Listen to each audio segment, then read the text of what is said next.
Hello and welcome to The Writer's Mindset with me, Kristina Adams. And me, Ellie. Each week, we're here to bring you the strategies and advice you need to achieve your writing goals. That's right. This week, we're talking to our very own Kristina Adams about her latest book, Hollywood Heartbreak.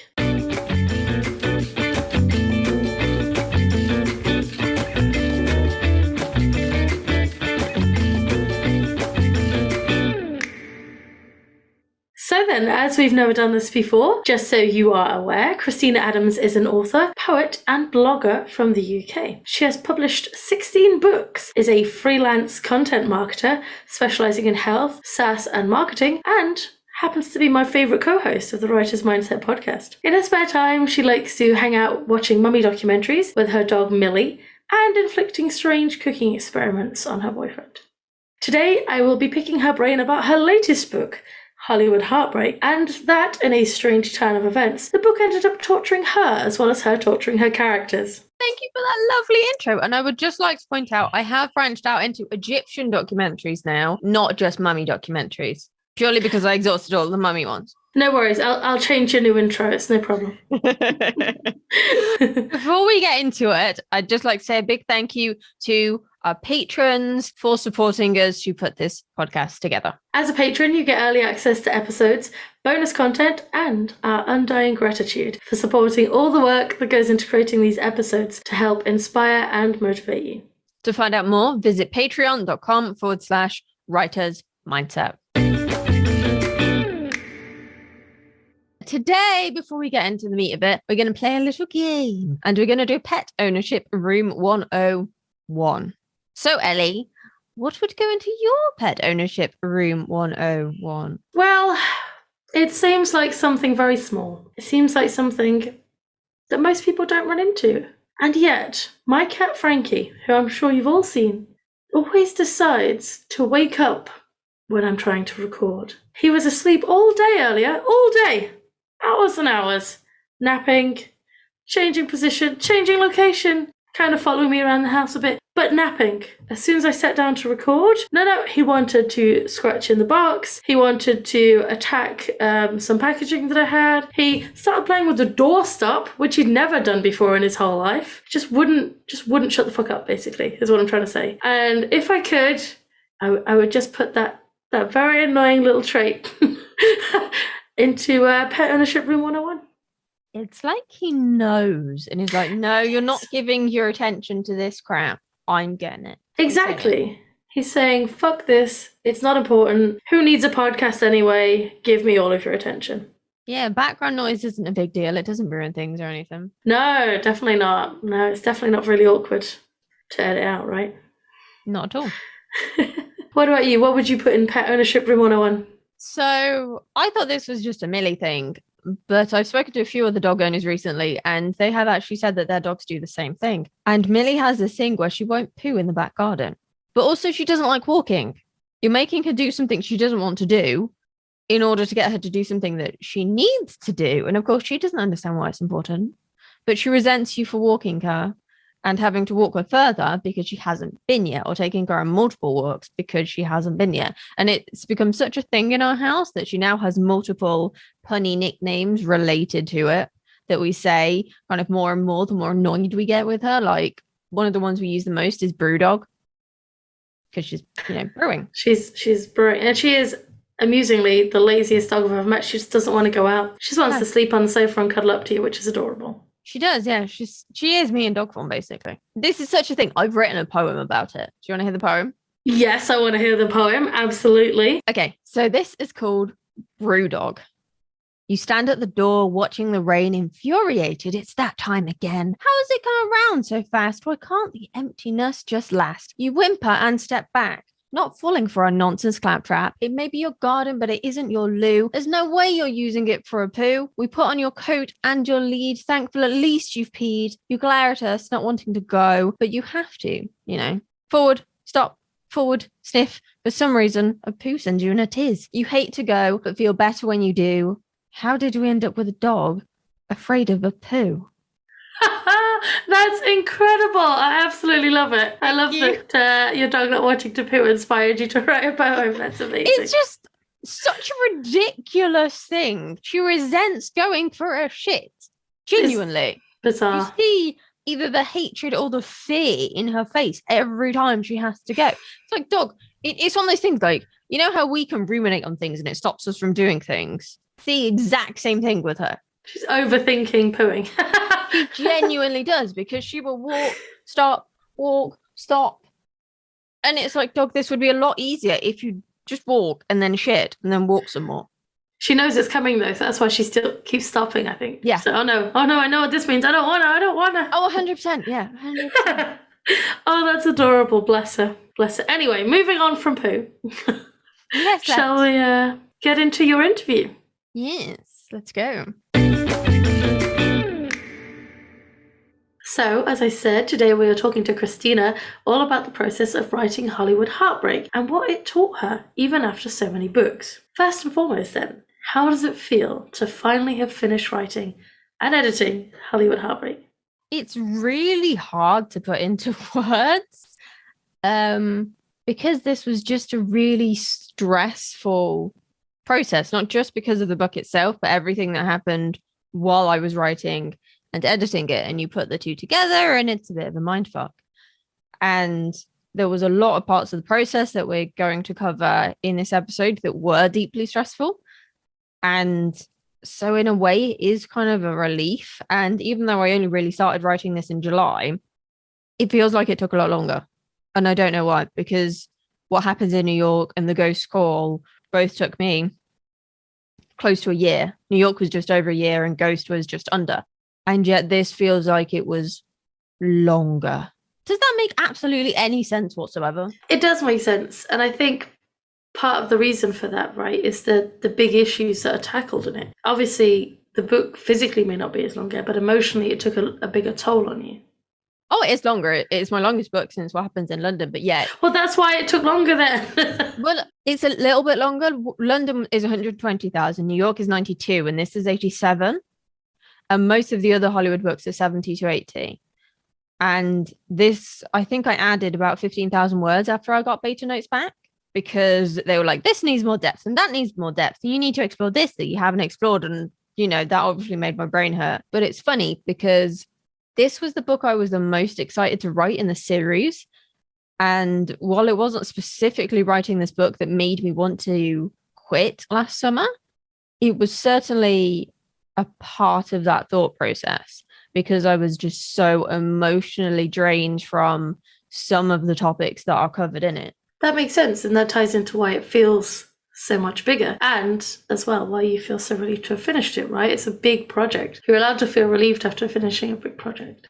True. It's probably my meatiest book, because the Hollywood Gossip series is a lot more emotional than What Happens in books. It deals with a lot of heavier subjects, like What Happens in covers addiction, but it doesn't cover, it covers more like the aftermath of it, and rather than this series, which covers being in it and dealing with it. I don't want to say getting over it, because you don't know if Jack does or not, but it deals with that path and also what caused him to become addicted in the first place.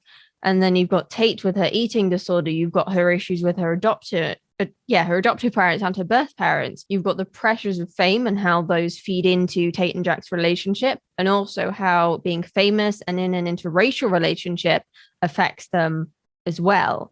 And there is so much going on in this book, and juggling lots of different challenging topics in any one piece of media is really hard. And if you look at some other ensemble shows or books or films, there are very few that are successfully pulled off, because some characters get more attention than others and some themes get more attention than others. And when they try to bring some other characters to the forefront, they usually get a really lame subplot. I'm thinking of Gossip Girl at the moment, and how Nate fell into the background and then just got a really crappy love interest who then just disappeared in the last episode. Yeah, no, that makes sense. It was a hard task for you to complete. And part of the reason for that, which obviously we've already discussed at length, is because of the overlap with what happens in New York and what happens in London, right? So with regards to the overlaps then from the original series, how did that affect your writing process? Well, when I did New York, I didn't plot. I was just writing. And so I ended up actually with over 100,000 words of cut words because I didn't know what direction I was going in. And there was, 4 main characters. There was Holly and Faith, and then there was Aston and Liam. And then you've got Tate and Jack and Trinity as tertiary characters. And all the other characters like Liam's bodyguard and Holly's nan and Faith's family. And, so it's a lot. And not having a plan for that then made the rest of the series and universe a lot harder. London, I did plot it. I didn't outline it. I plotted it. So I knew, okay, this happens here, but I don't necessarily know how it happened in loads of depth. I just know that, like, there's a gun involved, or something happens at the pub, or they're in London and there's an accident on a film set. So I kind of vaguely knew things. And that did make the process easier, but I didn't necessarily put those things in a safe place. Like, I did put a lot of things in Scrivener, but I didn't label things very well. And I didn't necessarily make them so that future me would understand them. I made them so that present me could make sense of them, but I am now me 5 years later. So I don't think in the same way. I'm a very different person. Well, of course, people change a lot in 5 years. That makes sense. Yeah, and I'm a very different writer as well. And so when I came to write Hollywood Heartbreak, well, let's go back before that, actually. I always knew I would write about Tate and Jack and give them their own book. And the reason I chose to do that was because I already felt like there was so much going on in what happens in New York that if I added them too much to the what happens in series, I couldn't explore their story in enough depth. But I planned for Hollywood Gossip to be one book. One. It turned into 6. I was going to say, how many is it now? Because this is book 5, right? Yeah, this is book 5 in the series, yeah. Yeah, and so if you include Hollywood Nightmare, which is Trinity's book, then technically it's 7. But Hollywood Nightmare is kind of a bridge between what happens in and Hollywood Gossip, because it's written by Trinity, who's the main kind of antagonist for both series. And yeah, it made it a bit of a mindfuck not having those notes to go back to. And it meant that I had to go back and reread my own work. And if you've listened to earlier episodes, I think I talk about it in depth with Elizabeth Span-Craig. I don't read my own work once it's published. Once something is published, regardless of what it is, I am done. I literally forget about it. I'm not even joking. If I don't have those notes to refer back to, I have no idea what happened next because my brain is already moving on to the next thing. Like, we were rewatching The Matrix the other day, and my boyfriend was talking about certain things that happened. Even though I know I've seen those films, I have one image in my head from 3 films. I do not remember other people's work, and I don't remember my past work because my brain is always looking forwards. That's just how my brain operates, right? And so working on Hollywood Heartbreak, it became really fucking hard. And I did have to reread. No, I didn't do it initially. I put it off, and I did kind of do a bullet pointed plan based on what I remembered and could find of New York and London. And it was draining to write some of those scenes. I think probably for personal reasons, I was tapping into parts of me that I haven't for a very long time. I don't want to go into it any more than that purely because of spoilers. But that scene, those couple of chapters, I guess, are right in the middle of the book. And they're what the whole thing hinges on, basically. So those scenes really needed the emotional resonance for the audience to understand this is the trigger point for all of this change. And that's really hard. And it was really hard to read back through as well, actually. I was reading it back in the car on the way back from Christmas with the in-laws, and I was crying in the car. That's how much it affected me. Even though I've probably read this book more than I've read a lot of my other ones because I wanted to get it right. And it got to, I won't say November.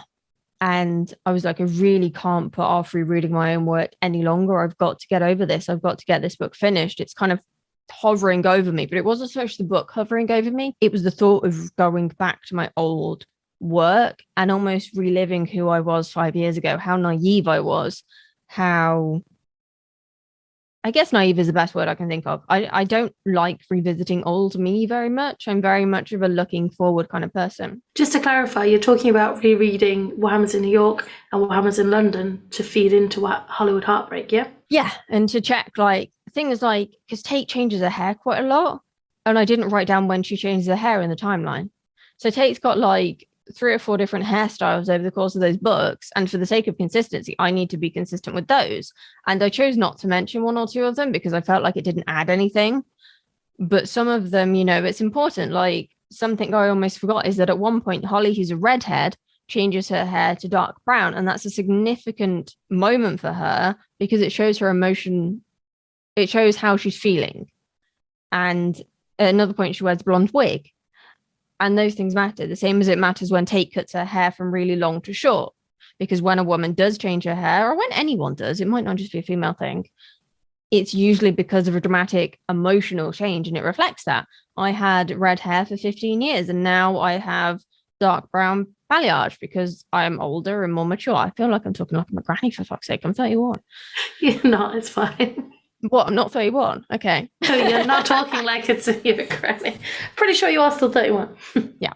Although I do keep writing I'm 32 already, so my brain's already aging me. But yeah, I just had this mental barrier of going back through my old work, and I'm not quite sure what finally got me to push through it. But I did find that once I started reading, I was like, oh, okay, this isn't so bad. I don't mind it actually. And I could almost read it objectively compared to where, 5 years ago, I wouldn't have been able to read it that objectively. And there are still some things I would like to change, but I'm not going to. I've fixed some typos that I spotted and like a couple of other things and updated the formatting, but it allowed me to actually feel more confident in my past work. And I never thought that that would come from a reread. And I feel like that was really powerful and also really good for my confidence. Absolutely. That's really interesting. I don't actually reread my old work. Maybe I should. But I'm really glad that you managed to get some more confidence from it. Was that the hardest part in terms of the overlaps then, is actually having to go through your old work? I think so, yeah. And also, even though I reread it, I still needed help from one of my friends who was completely amazing with this process and went back over old stuff as well to help me. I never asked her to. She went above and beyond, and like that was just amazing. And yeah, it was that mental barrier, I think, more than anything. We were talking before we started recording about like how I describe it. And it's like if you watch certain sci-fi films, someone puts their hand out onto like a force field type thing and it bounces back and they have to really push all of their energy to get through that force field. And it did feel a lot like that. It felt like I had to become Sonic the Hedgehog to bash through that wall that was of my own making. And it was hard. And I tended to actually to read it in big chunks rather than little and often, which is what I aim to do, actually. When I'm working on a project, I tend to focus on trying to do it little and often. But most of the time, what I would do is I would go and read in the bath because I do a lot of reading in the bath. That's where I do most of mine. And I usually like put a hair mask in, some nice bubble bath, and then I just soak in there to ease my joints. And when I say soak in there, I do mean for about 2 hours. And now you sound like an old lady, easing your joints. Hey, I have chronic pain. I'm allowed to sound like an old lady. And yeah, that really helps because when I'm in the bathroom, I don't have my phone with me. I don't have my watch with me. The only technology in there is my Kindle or iPad. Other e-readers are available. And yeah, that really helped. That really, really helped because I didn't have those distractions. And it really allowed me to focus on what I was doing and on the words on the page. And that can be really hard sometimes, I think, when you don't want to do something, getting distracted by a notification on your phone or the dog doing something to you. Or, oh, there's a new episode of Queer Eye. There wasn't when I was reading it, but it's just because I've been binge watching it now. It does make a difference. And like I say, when I'm really struggling to read, the main thing that helps me be able to do that is just going for a bath and not having the distractions. I like it. You have good techniques to push through the force field now. Thank you. Yes. Well, the thing is, like, they are good techniques, but every force field is different and requires different strength. Like when I was working on What Happens in New York, I was working on it just after we moved into, well, before and after we moved into this place. And for 2 weeks, I think, we didn't have internet and we didn't have aerial sockets. So no TV and no internet for people like us who are the heaviest users of internet in our area by a very large margin. we are very heavy users. And it was hard, but that was kind of like, well, I can't be bothered to get up and change the DVD when I'm watching Castle. I'm too lazy to keep getting up and changing it. So that kind of didn't give me a choice. It took away all of those distractions and meant I literally had to come home and get home and start writing as soon as I got home from work, because there was nothing else, because we didn't even have the dog at the time, and I'm not going to go out walking without a dog. Like, I don't exercise. Well, I convinced myself I don't, but anyway. Walking is much more boring without a dog. I hate it. This is why I do yoga. So in terms of being a writer then, even though you are 16 books in now, what did this book teach you about you and your writing process? It really showed me the importance of having a good outline, because if I had outlined what happened in New York in more depth, I wouldn't have had to go back and read my own work. I would have known exactly what the characters looked like, exactly what happened in what month and what year. And, even though Tate and Jack are side characters, they're referenced a lot because they're besties with Aston and Liam. So it does matter. And it would have saved me a lot of time. It would have saved me a lot of stress. It would have made my process more efficient and would have meant that readers wouldn't have had to wait from last May to now to read the next book. Because that doesn't sound like a massive gap, right? When you're traditionally published, it's usually one book a year. But for indies, most people are publishing very quickly. And I did 3 books last year. That sounds great, but my record is 5 books in a year. So it did massively slow down my process. Yes, I did go through other stuff as well at the same time, but I do think an element of it was the process itself being inefficient and being stressful. For people, though, that aren't going to be having to reference and overlap with previous books, is the outlining process, like if you hadn't had to do that, would the outlining process still have made the writing of the book easier? Will it still have been beneficial? Oh, definitely, because a lot of people, their reasoning for not liking outlining is they find it less creative. For me, it just felt overwhelming. But I decided I wasn't going to write like 30 or 1,000 outlines like some people do. I was just going to write in as much depth as I needed so that I could write first thing in the morning and not get stuck. And the first book I outlined was actually a short story. It's my reader magnet for the Afterlife Calls series, and it's called The Mother's Lesson. I might change the title because I don't really like it. Anyway, I like the title. It's just not fantasy enough, I think, is my problem. Anyway, I outlined that, and then I outlined The Witch's Sacrifice, which is book 4. I don't think I did outline Necromancer. I can't remember. But yeah, going through it was so much easier. And that short story, I think, is about 7,000 words. And I wrote it in less than a week. I wrote it in like 3 or 4 days, and I edited it in like an hour, and then it was up. And it was just such a faster process and less stressful. And there were some things that still changed, because I do believe outlines should be flexible. I don't think they should be rigid. There were a couple of things that as I was writing, they didn't quite fit. Like I wanted someone to make a bit of a dig at Hattie for being Hispanic, and I cut that because it just didn't fit the kind of conversation that the characters were having. And there was a few other bits and pieces that I altered slightly as well. But having already done all of the problem solving before I sat down to actually write, it was just nicer because I could focus on the words coming out sexier, which is something that generally first draft should not be about. But I did have the brain power to think about that phrasing, to make it snappier, to make it more poetic, because I wasn't thinking, okay, what's going to happen next? I wasn't planning really far ahead. I could focus on that sentence there and then, and how this spell sounds and what this looks like. And it gave me a lot more freedom for the minutiae that often stops people from finishing first drafts in the first place. Save your brain power, not having to work out what happens, and use it on making it sound good.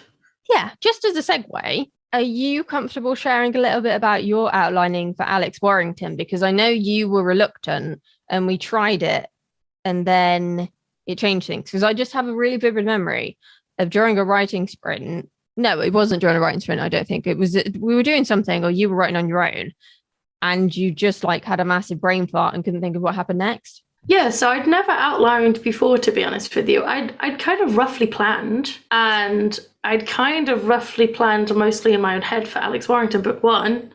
The biggest issue I had no idea what was in the middle. So I knew where we all started, and I actually wrote the last scene a long time ago.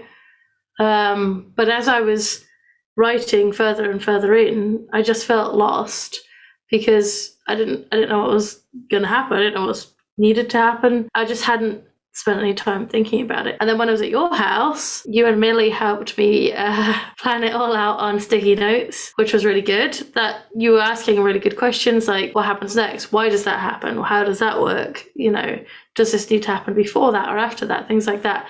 And trying to get that down. We did it on the sticky notes. And then after I had those, I went out and actually outlined for the first time. So I went through, it took me 2 or 3 hours, to be honest, but it ended up with like a 5-page bullet point outline, start to finish.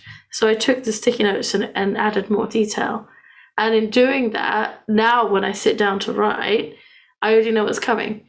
You know, I wrote scene 10 last time, I'm doing scene 11 now. This, and this happens in scene 11, and I can just do it because I've got the detail there. I actually cover this in a bit more, well, quite a lot more detail in an upcoming bonus episode for our patrons, but that's the rough way I did it, I guess. That's the rough detail, because I don't feel lost anymore. I feel like I know what's coming, especially in the middle, which I think I was avoiding thinking about. Yeah, I feel like I asked you a lot of questions you didn't want to answer. No, sir. But I needed to answer them. There was one in particular I remember. You were like, why is the side character there? I was like, because that's her only friend. And you were like, but what does he do? I'm like, he's her friend. He's there for her. And you're like, he needs to add more to the story. Yeah. I'm like, she can't have no friends. I was like, yes, she can. Like, if he doesn't serve a purpose, she can have no friends. Well, I've literally gotten rid of all of my friends for one of my characters. Because it's better for the story. That's fair. I mean, he does, I think realistically, he did have a purpose. I've expanded on that purpose now. Did you expand it or did you change it? Because it felt like a change rather than an expansion for me. Because you had to rewrite some scenes. Yeah, I mean, his purpose, I sort of uncovered whilst we were talking, was to be the one who is not just there for her, not just her only friend, but in actual fact, he's the one who makes her realise that some people are betraying her, kind of thing, that they aren't what they seem. But I hadn't really articulated that, and I hadn't really, you know, even articulated it in my own head. So when you were asking me questions about this character, that's what forced me to come to that conclusion. And then I just made him much more interesting to be around because he's completely skeptical of everything to do with magic. So he offers the role of sort of helping her see what's really there, sort of probably book 2 onwards. But in book 1, he becomes a much stronger part of the story by basically taking the piss out of her.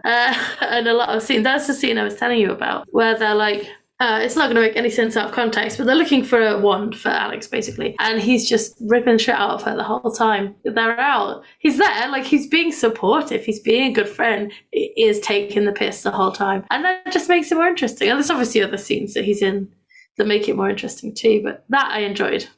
It sounds fun. I can't wait to read it because I love your comedic timing and I think it's going to come across really, really well. Hopefully. And we'll see. I think, though, asking yourself those really hard questions before you sit down to write makes it a lot easier, because at the risk of digging myself into a hole, the reason I haven't gone back to empath yet is because there are certain elements of the world building that I'm not sure on yet. And I do need to reach out to some people for help with that. And because I've got so many other things going on, I haven't yet. But actually, our interview with Savannah Cade, which is coming up in February, really inspired me to do it, because she actually researches her books about a year before she writes them, so that she has plenty of time. Yeah. So I think I need to get my arse into gear and do a bit more research for empath, because I have a plan for Q1. I do not have a plan beyond Q1 because I don't want to overwhelm myself. I really want to focus on publishing Heartbreak, which I've obviously done, and finishing The Necromancer's Secret and The Witch's Sacrifice. And then almost kind of seeing what I'm in the mood to write next, but also what makes the most sense from a business point of view as well, because there are a couple of new series I want to start, one under each pen name. And I don't know which I'm going to go with yet. Intriguing. But yes, we are now both pro outlining, but we weren't up until this year. And I think I distinctly remember an episode of the podcast where you, in my words, ate your words regarding outlining. I think that's how I described it. What made you want to try outlining? It was last kind of August when I already had a draft of Heartbreak and possibly one of Necromancer. And I interviewed loads of people, and almost every single person said that they outlined their books. There were a couple of people who didn't. I think some of those people had stuff in their heads rather than writing it down. I'm not a person who can retain much in my head, as you probably noticed from what I said earlier. I like to get as much out of my head as possible because it's just less stressful. And so seeing so many people who were really smart and further ahead in their careers than me say that they outlined made me think, well, maybe I can find a way to do this that works for me. Because like Matty Dalrymple and Elizabeth Span-Craig do the most insane outlines that you can find out more about in our interviews with them from season 3. Yeah, one of them does like 30,000 words or something. Who was it? I think it was Elizabeth, but I can't remember for definite. Matty's was definitely very in-depth as well. Yeah, that's a lot of time and effort you're putting into the outline then. But then again, it's a faster writing process. And like I said, the thought of doing something that in-depth terrified me. So I didn't do that. What I did was a chapter breakdown. What I did basically for The Witch's Sacrifice was that I wrote down the point of view for each chapter.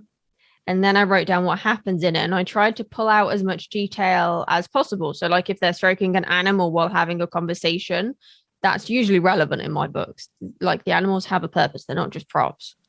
And if they need something, or if they're thinking about something and saying something else, I wrote those things down. Like if someone's starting to doubt what they're doing, or if something looks suspicious, or particularly how something happens, I've got most of the world building down because this is book 4, but there are other things that still need refining, and I could do that in the outlining process.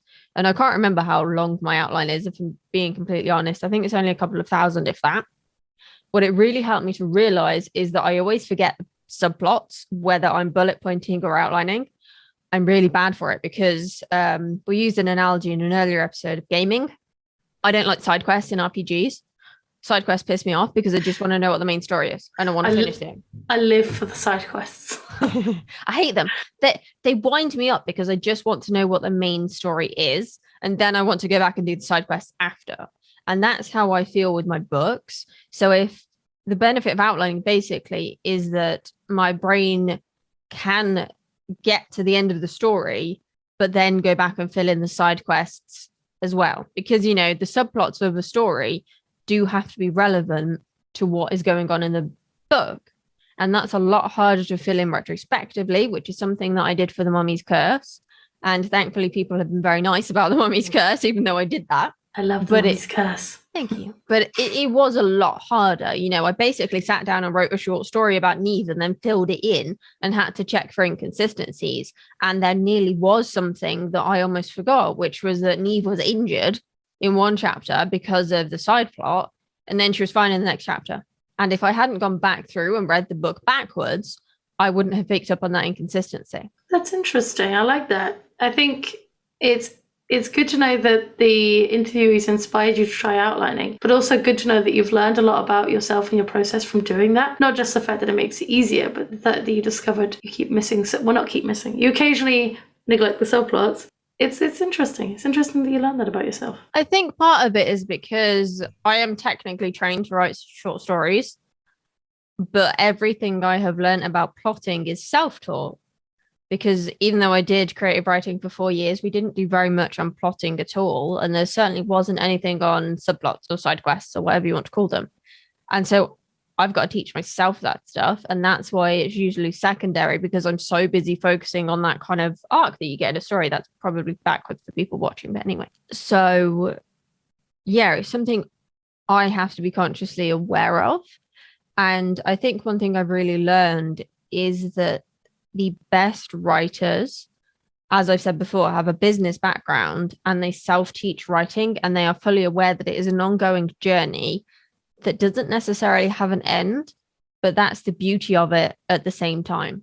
All the best writers that talk about that agree that it is a constant journey. You constantly should be learning and should be expanding your skills, your knowledge, etc. And I love that. I love learning shit anyway. So I love the idea that I can constantly improve. If you keep going, I'm going to keep getting better. And I like that.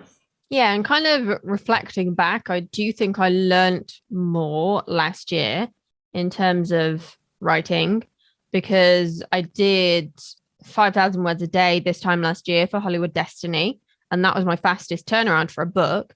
But at the same time as working on that, I was editing The Ghost Call.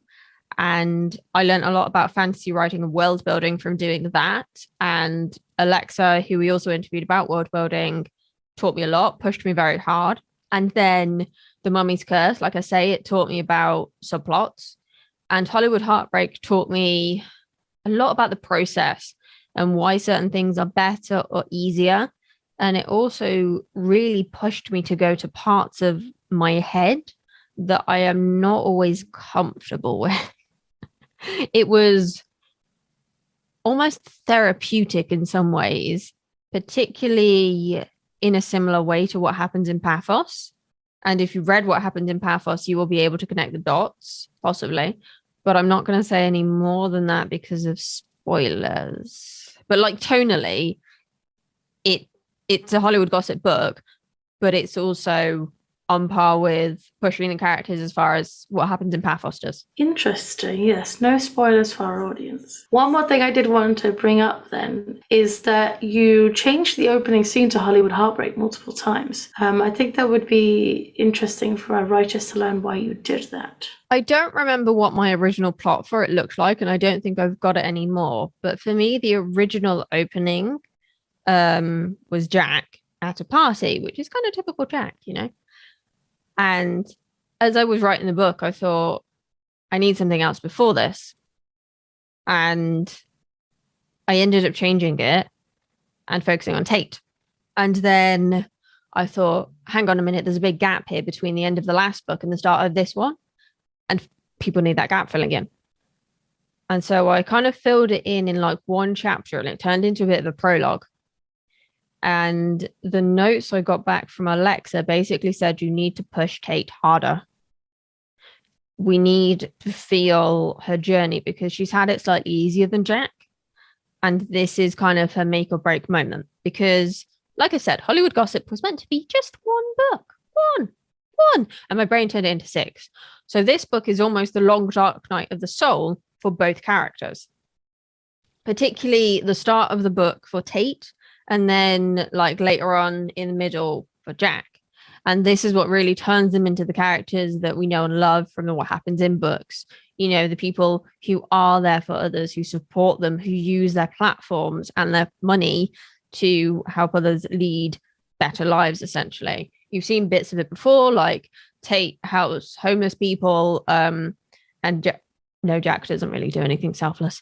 But there are glimmers of them doing stuff for the people and being the people that they can become, but they have to get over their selfishness first.